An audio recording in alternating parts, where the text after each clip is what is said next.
ಕನ್ನಡ ವಾಹಿನಿ ಭಕ್ತಿಪೂರ್ವಕ ಸ್ಮರಿಸುತ್ತು. ಈ ಪವಿತ್ರమైన కార్యక్రమాలను పాల్గొని ఉన్న అందరికీ నా హృదయపూర్వక నమస్కారములు. వేదిక మీద దివ్య సాన్నిధ్యం వహించి ఉన్న పరమ పూజ్య స్వామిಯವರೇ, అందరూ నాయకులు, మరియా వి కోట ప్రజలందరికీ నా ನಮಸ್ಕಾರಗಳು. ನಾನು ಬೇರೊಂದು ಕಾರ್ಯಕ್ರಮಕ್ಕೆ ಹೋಗಬೇಕಾದಂತ ಹಿನ್ನೆಲೆಯಲ್ಲಿ ದಯವಿಟ್ಟು ನಿಮ್ಮಲ್ಲಿ ಅನುಮತಿ ಕೊಡ್ತಾ ಇದ್ದೇನೆ. ಇವತ್ತು ಈ ಒಂದು ಕಾರ್ಯಕ್ರಮವನ್ನ ಬಹಳ ಅದ್ದೂರಿಯಾಗಿ ನಮ್ಮ ಬಂಧುಗಳು, ನೀವೆಲ್ಲರೂ ತಾಯಂದ್ರು ವಿಶೇಷವಾಗಿ ಒಂದು 3 ಗಂಟೆ ಆಗಿರ್ಬೋದು, 1 ಗಂಟೆ ಆಗಿರ್ಬೋದು, ನಿಮ್ಮ ಪೇಟೆ ಬೀದಿನಲ್ಲಿ ಅವರು ಕಳಶಗಳನ್ನ ಹೊತ್ತು ನಾಡಪ್ರಭು ಕೆಂಪೇಗೌಡರಿಗೆ ಗೌರವವನ್ನು ಸಲ್ಲಿಸಿರ್ತಕ್ಕಂಥದ್ದನ್ನ ಇವತ್ತು ಕಣ್ಣಾರೆ ಕಂಡಿದ್ದೇನೆ. ಇಲ್ಲಿ ಈ ಒಂದು ಪವಿತ್ರವಾದ ಸ್ಥಳದಲ್ಲಿ ಪರಮ ಪೂಜ್ಯ ಸ್ವಾಮೀಜಿಯವರ ಸಾನ್ನಿಧ್ಯದಲ್ಲಿ ಈ ಒಂದು ಕಾರ್ಯಕ್ರಮವನ್ನ ಆಂಧ್ರ ಪ್ರದೇಶ, ಅಲ್ಲಿಂದ ಕರ್ನಾಟಕ ಮತ್ತು ತಮಿಳುನಾಡಿನ ಭಾಗಗಳಿಂದ ಬಂದಿರತಕ್ಕಂಥ ಎಲ್ಲ ನನ್ನ ಕುಲಬಾಂಧವರು, ಇವತ್ತು ಆಂಧ್ರ ಪ್ರದೇಶದಲ್ಲಿ ಇರ್ತಕ್ಕಂಥ ಒಂದು ಪ್ರಮುಖವಾದಂತಹ ಸಮಸ್ಯೆ, ಇಲ್ಲಿ ಸುಮಾರು 4-5 ಲಕ್ಷ ಮತದಾರರು ಇರ್ತಕ್ಕಂಥ ಒಂದು ಆಂಧ್ರ ಪ್ರದೇಶದಲ್ಲಿ ಓಬಿಸಿಗೆ ಇವತ್ತು ಕೇಂದ್ರ ಸರ್ಕಾರ ಪರಿಗಣಿಸದೇ ಇರ್ತಕ್ಕಂಥದ್ದನ್ನ ನನ್ನ ಗಮನಕ್ಕೆ ತಂದಿದ್ದೀರಿ. ಪರಮ ಪೂಜ್ಯ ಸ್ವಾಮೀಜಿಯವರು, ನಾನು ಇಬ್ಬರು ಕೇಂದ್ರ ಸರ್ಕಾರದಲ್ಲಿ ಇವತ್ತು ಓಬಿಸಿಗೆ ಆಂಧ್ರ ಪ್ರದೇಶದ ನಮ್ಮ ಒಕ್ಕಲಿಗ ಸಮಾಜವನ್ನ ಇವತ್ತು ಸೇರ್ಪಡೆ ಮಾಡಿಸ್ತಕ್ಕಂಥದ್ರಲ್ಲಿ ಪ್ರಾಮಾಣಿಕವಾಗಿ ನಿಮಗೆ ಧ್ವನಿಗೂಡಿಸಿ ಕೆಲಸವನ್ನು ಮಾಡ್ತೀನಿ ಅಂತಕ್ಕಂಥ ಮಾತೇಳಿ ಇವತ್ತು ಕೆಂಪೇಗೌಡರ ಒಂದು ಪ್ರತಿಮೆಯನ್ನ ಅನಾವರಣ ಮಾಡಿ ಅತ್ಯಂತ ಅದ್ದೂರಿಯಾಗಿ ಕೆಂಪೇಗೌಡರ ಒಂದು ನೆನಪನ್ನು ಮಾಡ್ಕೊಂಡಿರ್ತಕ್ಕಂಥ ನಿಮ್ಮೆಲ್ಲರಿಗೆ ನಾನು ನಿಜಕ್ಕೂ ಅಭಿನಂದನೆಗಳನ್ನ, ನನ್ನ ಕೃತಜ್ಞತೆಗಳನ್ನ ಸಲ್ಲಿಸಲಿಕ್ಕೆ ಬಯಸ್ತಾ ಇದ್ದೇನೆ.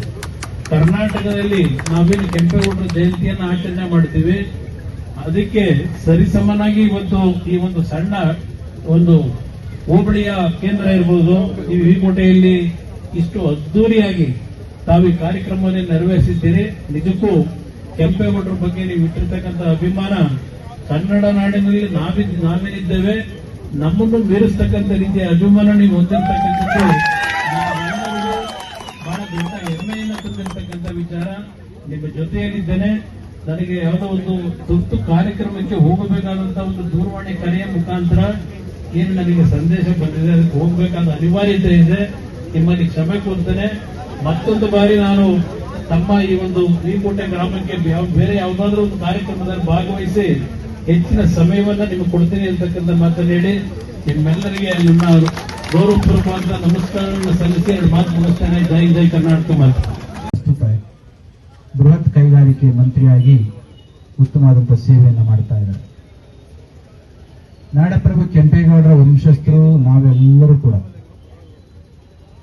ಆದ್ರೆ ಒಂದು ವಿಶೇಷ ಏನು ಅಂತಂದ್ರೆ, ಕೆಂಪೇಗೌಡರು ನಮ್ಮ ಒಕ್ಕಲಿಗ ಬಂಧು ಆದರೂ ಕೂಡ ಬೆಂಗಳೂರನ್ನ ಕಟ್ಟುವ ಸಂದರ್ಭದಲ್ಲಿ ಒಂದು ನಾಡು ಅಭಿವೃದ್ಧಿಯನ್ನು ಹೊಂದಬೇಕು ಅಂದ್ರೆ ಸಕಲ ಧರ್ಮೀಯರು, ಸಕಲ ಜನಾಂಗದವರು ಕೂಡ ಒಟ್ಟು ಕೂಡಬೇಕು, ಒಟ್ಟಾಗಿ ಶ್ರಮಿಸಬೇಕು ಅನ್ನೋ ಕಾರಣಕ್ಕೆ 64 ಪೇಟೆಗಳನ್ನ, ಜಾತಿ ಆಧಾರಿತ ಪೇಟೆಗಳು ಅನ್ನೋ ರೀತಿಯಲ್ಲಿ ಹೊರಗಡೆಗೆ ಕಾಣಿಸುತ್ತೆ, ಆದ್ರೆ ಅದಾಗಲ್ಲ. ಅದು ಕೌಶಲ್ಯವನ್ನ ಆಧರಿಸಿರ್ತಕ್ಕಂಥ ಪೇಟೆಗಳು. 2003ರಲ್ಲಿ ಕೆಂಪೇಗೌಡರ ಪ್ರತಿಮೆಯನ್ನ ಬೆಂಗಳೂರಿನ ಕೆಂಪೇಗೌಡ ಇಂಟರ್ನ್ಯಾಷನಲ್ ಏರ್ಪೋರ್ಟ್ ನಲ್ಲಿ 108 ಅಡಿ ಕೆಂಪೇಗೌಡರ ಪ್ರತಿಮೆಯನ್ನು ಉದ್ಘಾಟನೆ ಮಾಡಿದರು. ನಿಮಗೆ ಗೊತ್ತಿರಬಹುದು. ಉದ್ಘಾಟನೆಯನ್ನು ಮಾಡಿ ಲೋಕಾರ್ಪಣೆ ಮಾಡಿದಂತಹವರು ನಮ್ಮ ದೇಶದ ಹೆಮ್ಮೆಯ ಪ್ರಧಾನಮಂತ್ರಿಗಳಾದಂಥ ನರೇಂದ್ರ ಮೋದಿಜಿಯವರು. ಆ ಸಂದರ್ಭದಲ್ಲಿ ಅವರು ಮಾತನಾಡ್ತಾ ಒಂದು ಮಾತನ್ನ ಹೇಳಿದರು ನರೇಂದ್ರ ಮೋದಿಜಿಯವರು. Today we are discussing and thinking so about skilling, reskilling and upskilling. But fortunately today we have unveiled the 108 feet tall statue of Kempegowda who founded Bangalore. About 500 years ago, ಎಷ್ಟು ವರ್ಷ?